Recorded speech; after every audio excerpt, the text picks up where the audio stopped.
really want our audience to get involved with us as well. So I'm going to welcome to this stage, as well as the Clarks, Ron Bohr. Ron, get up here, man. Ron first. Ron is, when I said about, imagine the story of the old paradigm of leadership, Ron worked in that world. I'm not saying he was a Gordon Gekko, but he was a former CEO of Sears Canada and Brookstone and Barnes & Noble. So he lived in that world, venture capital, that real kill or be killed type of world. So he understands that type of world. And I want to thank the sponsor of this panel, which is Accenture. And our next guest, Ryan Shanks, is head of reinvention for Accenture. And he was also founder of the dock here in Dublin, the Accenture dock. Welcome, Ryan. Cheers, brother. Thanks, pal. Good to see you. Ryan also helped shape some concepts that we came up with an unconventional partnership that he talks about. Let's get stuck in here. Let's get going. All right. By the way, my notes are blank all the time. People are like, oh, do you read notes? Like, not really. Alina, who's our project manager, keeps giving out to me. So she goes, you didn't follow the script. And I go, I never follow a script. Do you not know that yet? So I really, truly believe that speaking from here it gives you something magical, something different. But you've given us great context. But Ron, I mentioned that idea because you are very open about this world that you lived in and probably led that way because you feel you have to. And you represent an S-curve jump from that old paradigm, let's call it the Gordon Gekko paradigm, to the new paradigm of this heart paradigm. Yeah. Tell us a little bit about that in the context of what the guys set us up for. Well, I think, thank you, Aidan. I think COVID's the best thing that ever happened to me. Mm-hmm. Never had COVID, but it happened, right? So I was, early in my career, I grew up at Sony, which was very much like a family, right? And I ended up going to a world-famous business school that Rita teaches at, and thought I'd like doing transformations. I did that at Sony and other places, so I ended up, long story short, I ended up over a series of different roles, ended up in the private equity space. And one of those deals went bad just before COVID, as they do. And luckily, there was nothing to do. So I started working with Rita and thinking about, when I was really good, what was it like? And when I was really bad, what was it like? And over some period of time, I kept reflecting back to Sony and Best Buy and some places where, things were really good. And when it was really good, I was healthy. I was physically, mentally, emotionally healthy. My family was healthy. My team was healthy. And all of that combined to create an atmosphere, a place where you could lead with love. And the first time I ever gave my Power of Love speech was at Best Buy. And it was a room about this size. And at Best Buy, these would all be vice presidents, right? It was a big organization. And it was just dead silent. And when I left Best Buy a few years later, I got a big sign from Gary Arnold that said, I believe in the power of love. And, the fundamental concept is, people who love what they do and love the people around them do great work. And if you don't, you don't. And that's developed into a whole philosophy that I like a lot of great leaders, help other people think about. So when you think about that, the story of that, and it's your turn, it takes huge bravery to lead with love, even use words with love. You told me when we had our interview on the show, you told me about how in panels like this, leader in Deloitte. Formerly. Retired. I got that. But you would say these type of words, and people would be like, here she goes again. Yeah. Roll their eyes. Roll their eyes. Yeah. And that is a huge difficulty because it takes a certain mindset to accept this new paradigm. It didn't take long, but you had to kind of work the idea. But I think we all connect to that concept because we're human. It's such a human concept. And so as you kind of just think about it, again, like Alvin said, we got to think about it. It makes sense, but they don't like to use that word. Yeah. Ron kind of alluded to this, but COVID being a great time to look at a paradigm like this, it was a time that broke everything. And if you think about that, like I never considered my day starting with bringing my kids to work or bring my kids to school before then, or walking them to school, because it was just not in my paradigm. And that's the point, that you can't see the label when you're inside the jar, and then the jar breaks and all of a sudden it's an opportunity. But there's a great story from venture capital that it's like, in a storm, in a hurricane, even turkeys can fly. And what it's about is really good companies, really bad companies can look good in a storm. It doesn't matter, because everybody kind of rises. But if you flip that and you kind of go, well, it's the same with leadership. And many of us found out the type of people we worked for during COVID, during the crisis. And I'd love to talk about that, because it's still so recent, it's still so fresh for so many of us. Ryan, you talk about your job in reinvention, but reinvention then takes the reinvention of leadership to be able to deliver reinvention. Yeah, that's right. I think what resonates with me, I mean, I don't use love as a word all the time at work.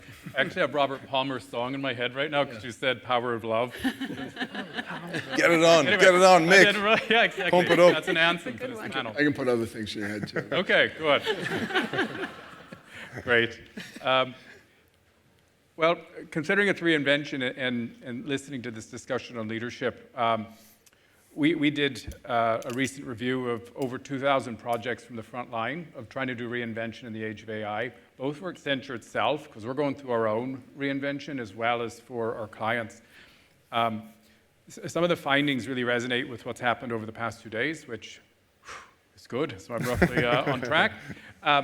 One was anchoring on value. Second, taking value chains back so that we really simplify and focus on what value really matters. Layering in the agentic AI and other types of AI underneath that to make a difference. And then finally, workforce and leadership. And these were critical ingredients. If leadership and workforce were not invested in the projects, in some ways you might as well not have done all the rest of it. Mm-hmm. Yeah? And we've even gone through to, we bought a company recently called YSC, which does leadership consulting, and they've brought in a lot of this work and these projects. They call it the 3 C's that we've needed in these reinvention projects, which is clarity. So how good are we as leaders as we lead organizations through this on clarity in the idea of uncertainty? Because we see some leaders choose not to speak until they have clarity, in which case they never speak, and then the whole people on the ground catastrophize about what's going on with the company. Second was courage, and that really has resonated with me over the past couple of days as well, because we talk about experimentation, and maybe someone that's grown up as a command and control person, and you suddenly tell them, don't worry about it. Empower people, let them experiment. Failure is okay. It takes personal courage, I think, to be able to make that shift, and how do we support leaders in doing that? In collaboration. I think there's also, command and control. I've had this in big companies. I've been at Accenture a long time. It's nice when they report to me and I can tell them what to do. But at the end of the day, so much of what needs to get done is influence, lateral, and not just in our own company. I'm finding increasingly across companies where we need to collaborate in order to deliver value together. And I think that's another critical skill. The courage piece, when it often takes the crisis. So you had that moment looking out the window. Mm-hmm. And the courage of somebody to step up and go, for example, you're working in consulting. Many consultants work here. And the client's demanding. And you feel, I have to do that because that's what everybody does. I have to work those late hours. Let's call it out the up and out model that happens in many companies. That you get to a certain level of pay, and now you're in threat, you're on the green mile, you have to be you're in dangerous territory. But for somebody to stand up, and I feel, and I'd love your thoughts on this, that younger generations are kind of going, no, I ain't doing that anymore. And I'm going to go to the gym and look after myself. And you're kind of going, they're so lazy, this new generation. And actually, if you look at through a new paradigm, you go, maybe they're right and we were wrong all the time. Yeah. Let's share that, because you're seeing this firsthand. I think we probably misinterpret their behavior a little bit. We ascribe it to their personal character. We say, oh, they're just lazy, right? They're not doing what they're supposed to do. When in fact, they're reacting to the system in which they work. And the system matters, the context matters. I think getting some of this stuff initiated takes that courage, right? You got to have somebody who stands up and says, hey, let's do this. Yeah. But it's so much easier for people to love each other and to connect with each other if you provide a context that makes that easy. Yeah. But it takes the leader as well to show the way. And that often doesn't happen. There's a concept I came up, my kids, by the way, some of you heard my keynote yesterday. My son on the way, he said, I should get royalties on your book. I was like, I taught him well. He's smart. But there was a moment with my younger kid, and I don't know if anybody's been through this, but teaching him to eat cereal. And he's eating cereal. I'm like, oh, that's okay. He's spilling it all over the place. That's okay, it's okay. I'm in a tracksuit, nice and chilled. Fast forward a week later, and I'm going to run a workshop, and I'm dressed in my suit, my white shirt, and all that kind of stuff. Like, don't spill it on me. He spills it. I'm like, oh God, and my body language immediately scared him. So I signaled to him that he made a mistake, and we do that in leadership all the time. It's our reaction to somebody, and we talked yesterday about failure. Somebody makes an intelligent mistake, they're trying something new, and the way I react has a dramatic impact on the culture of the organization. Huge. 100%. And it's listen to what I do. Talk is cheap. Back to the kids, we all recently are making that mistake of saying they're disconnected. And as a leader, we talk about this love thing. And one of the things that I teach in Rita's class a few times a year. We had a class in December, and it was a very, very select. It's normally a select class. This is a really select class. I kind of went through my whole routine and kind of what do I do to kind of prepare for my day. And it starts with protecting the morning. I learned this for a lot of people, but mostly from my wife, who gets up and owns in the morning and takes care of herself and then takes care of everything else. If you don't take care of yourself, if you don't invest in yourself and get yourself ready, you can't get anyone else ready. And you can't protect your family, right? If you think about, purpose, everybody's purpose is something around their family and taking care of their family. How do you do that if you're not healthy, if you're not emotionally healthy and physically healthy? And one of the people raised their hand, and at the end of the thing, I show the whole, what a perfect day would look like. It's not always perfect. They go, well, how do you do that? How do you have time to do that? And you're like, the implication is you're an old guy and you got money in the bank, so you can do what you want.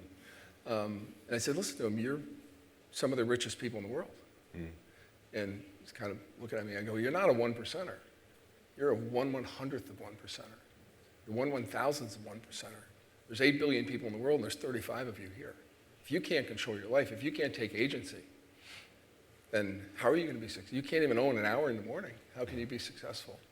And I think, when I look back at my life, the mistakes I always made was, you wake up in the morning and go like this, the first thing you do is like, oh, what's the crisis? And you're being a Superman. You're solving all the problems. Yeah. And what you're doing is tearing yourself down. And you're not enabling your team. It's like, many people, and you may be one of them, many people said, oh, it's before 9 o'clock, I won't call you. I've now trained the world around me not to call me until 9 o'clock. Don't give away my secret. I wasn't ghosting you, man. I wasn't ghosting you. Yeah, you were ghosting me.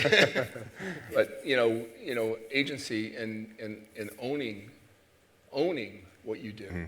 Don't be, a lot of us are victims, and I think a lot of these younger kids there's a whole bunch of victim speak out there, and don't get me wrong, the social world's full of this, but a lot of them are just not being victims. They're just like, I'm going to own my life. Ryan, did you want to come in? I saw your eye language. Did you want to come in there? or either I'm looking good.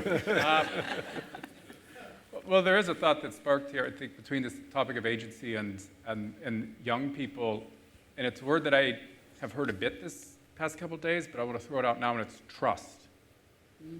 I think leaders have a super important role in generating trust in organizations. And our life trends, which comes from our global digital agency group song, one of their trends this year was called dignity of work. Because one of the things we're sensing is a really irritating rhetoric of humanization of robots and objectification of people. So they're saying that, pre-COVID in particular, there was more stuff coming from leadership about customer experience and growth, but they feel like in recent years it seems to be lots about productivity. But management seems to be totally enamored with what robots can do and how you can talk to it now and all these types of things. And with that, in our survey, I think it was 29% of them thought that management had their best interests at heart. And so this is building up, and there's a phrase that I've actually heard it live once, but it came through some of our trends research, act your wage. Some of the younger people are saying, fine, this is the way you want to be, we're going to act our wage. I'm not doing anything extra, I'm not putting anything, until you engage more. And if you want to embark on reinvention in a company, if that's the attitude of large swathes of your people, they're not going to train the generative AI agents. They're not going to use it. And it's going to be real hard. You're going to, you can only reinvent at the amount of trust you have. I think trust is a barrier. And so I think it's a big challenge, I'll throw that back out, for the young people and for the whole company of how do we build trust to oil the machine in the company as leaders in order to be agile, experimental, and safe in order to do that. And I think that's, at least in some of the organizations, including my own, is an area where we're focusing in on of how to build more of an environment of trust. How do you do that? Genuine care. Mm-hmm. Do they know that we care? I think when people know that you care, it's the like fundamental foundation of trust. Mm-hmm. If they don't know that you care, you can't even think to build it. You're always going to have some level of skepticism or some doubt. That's the foundation, genuine care for another person. I don't know if this is a word, but there's a lot of trust washing out there. Oh, sure. Yeah. So you were going to add to that. Yeah, I was going to say, what Ryan just described is very consistent with what we call the soul of leadership. And the soul of leadership is really about creating a moral context that makes trust easy, right? I mean, building a moral context where the values, the things that we value are clear, the principles that guide our behavior are clear, and where there's real purpose, right? Not just words on a wall, but meaningful purpose. And you do the work, the necessary work to help people connect what they're doing every day to that purpose. I like to tell a little anecdote. This is about John F. Kennedy, back when they were engaged in the space race and trying to go to the moon. And they actually did a phenomenal job. One of the things that they did most effectively during that period was help everybody in NASA catch the vision of what they were trying to do. There's a story about John F. Kennedy going to visit NASA, and it was later in the evening, and they were touring around the facility, and they ran into a worker who was mopping the floor and had a little small talk. And the president said, "Why are you here so late mopping the floor?" And the guy's response was, "Mr. President, I'm not mopping the floor. I'm putting a man on the moon."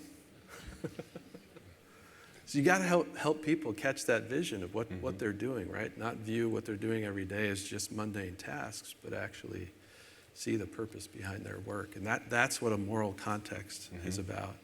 It makes people feel meaning in the work that they're doing and feel valued. I'd love our audience to get a paradigm shift, to use your leadership paradigm shift. But that idea of having a mission for me, or vision, is the top of the S-curve, that gravitational pull to pull you up that curve. But then when you're there, you have to go again. But I think everybody, if you think about this, everybody has a moment an Erin moment, the window of the airplane moment. And I'd love you to share your moment, because Ron, I know you went through a personal reinvention with all this as well. The moment for me happened quite young, and I wasn't long into the workforce, so I played a 10-year rugby career and then worked in an organization. I always say I worked for 10 years, but I actually worked 10 years of time in 8 years. and a bit of it was catching up on time, but this idea that you're so committed to something, and in your head, your story is, I'm doing it for my family, but in doing it for your family, you're never with your family. And my son was young at the time. He looked for credits again for this.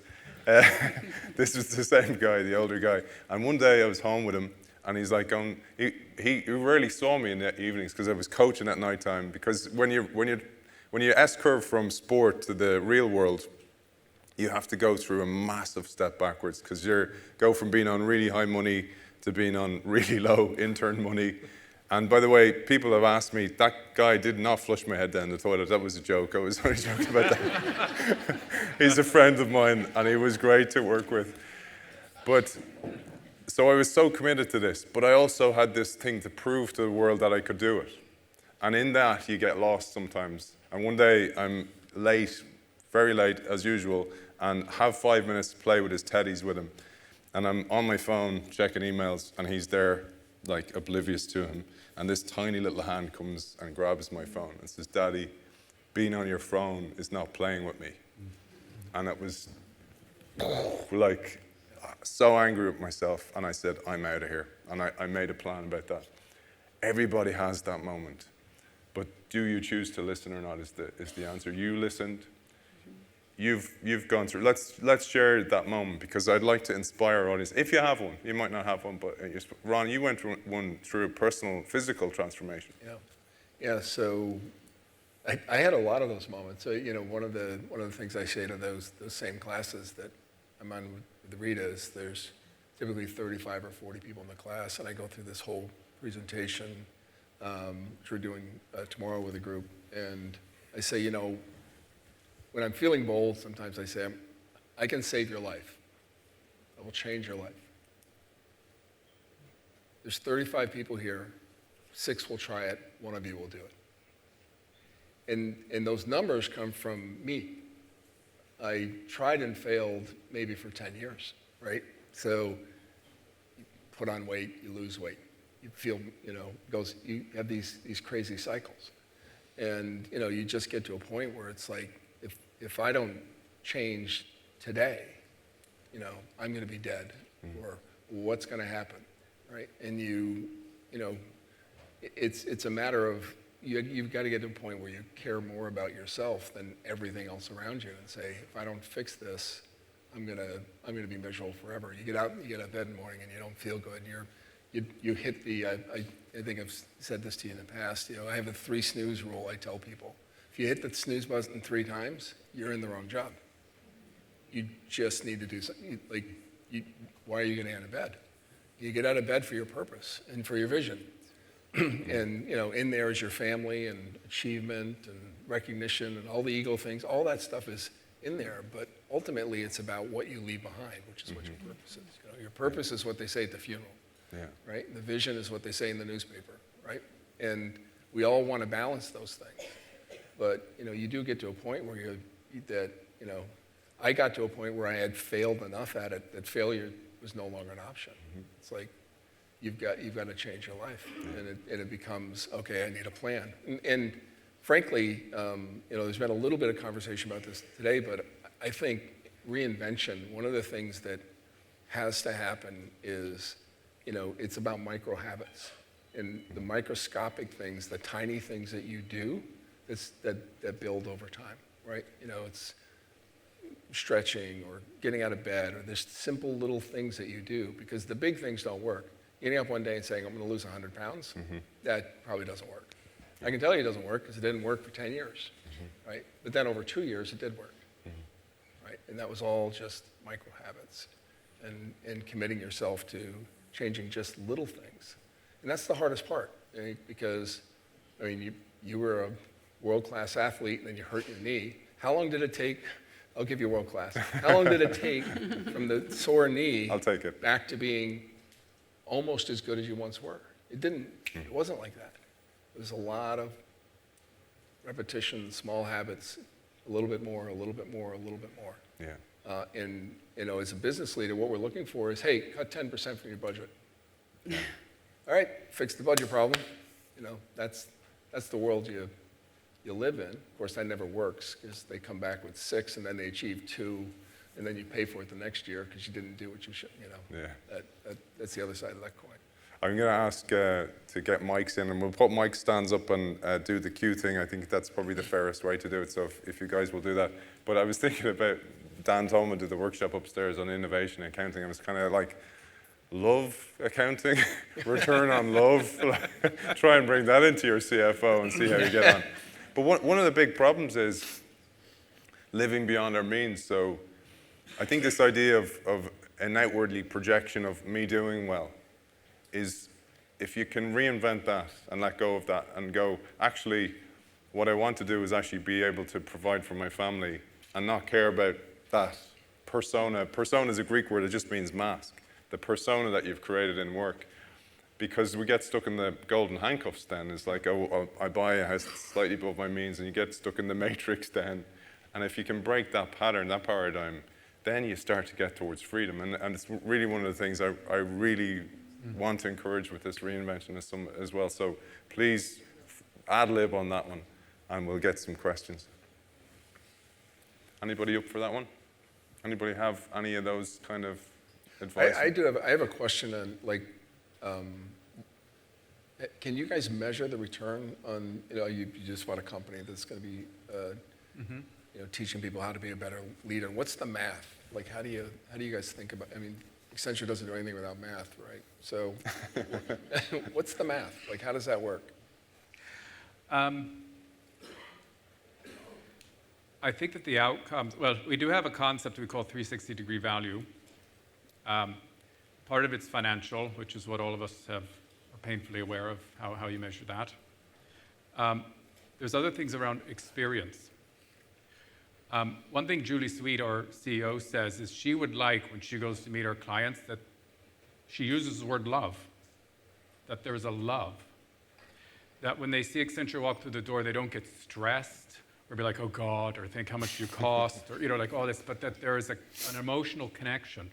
And we can see, we have clients for decades, right? And that's not because math, it looks good in the math, but we can see underneath. I was one of your clients. It looks really good for you.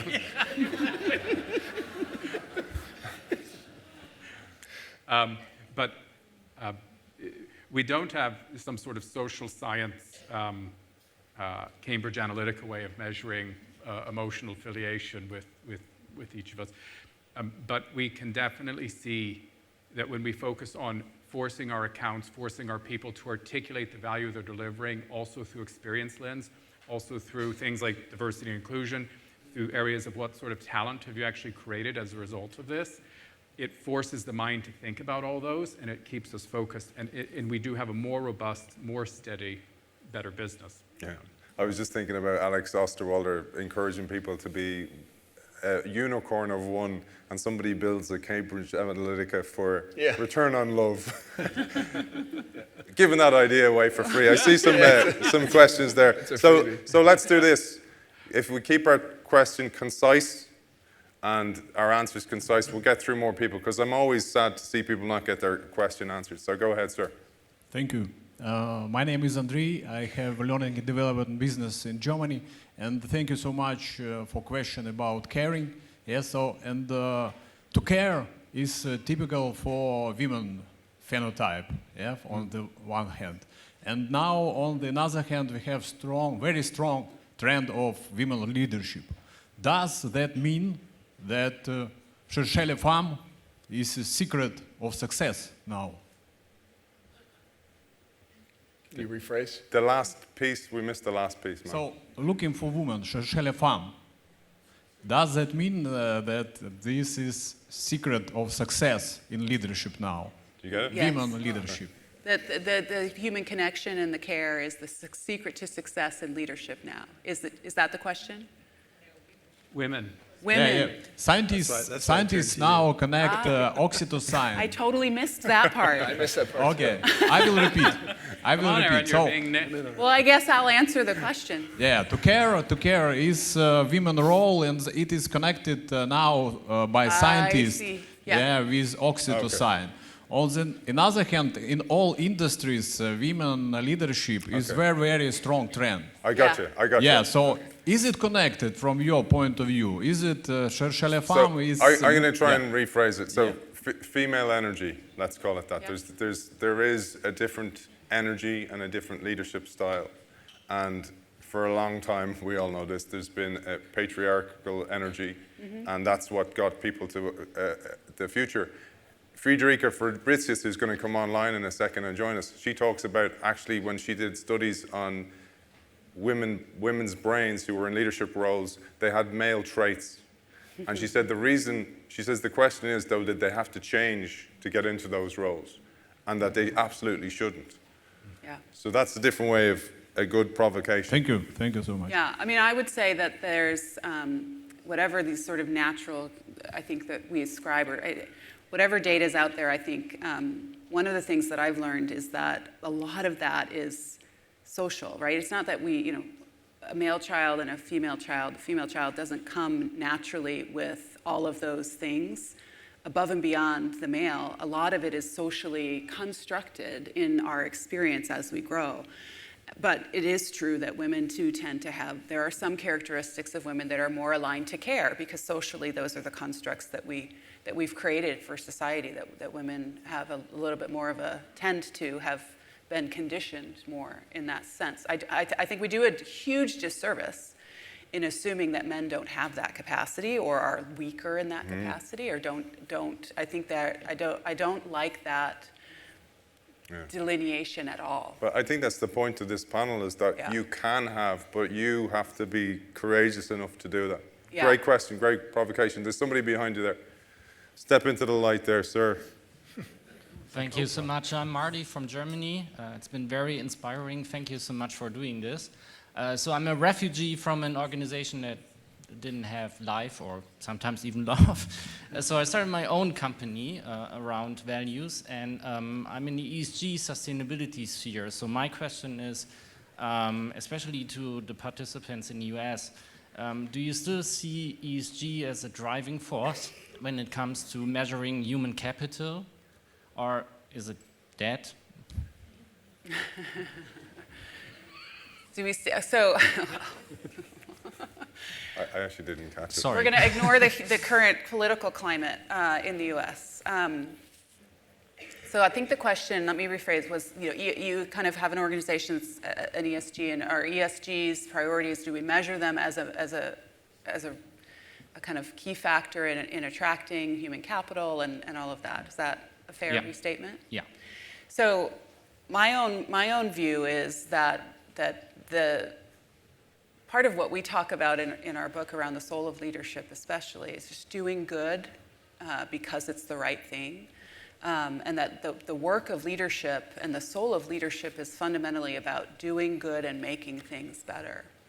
And if you buy that concept, which we think you should, then those efforts, ESGs and all of those efforts that organizations have been undertaking now for almost 20 years, and it's become an increasing priority. We'll see how things pursue. But ultimately, to do good and make things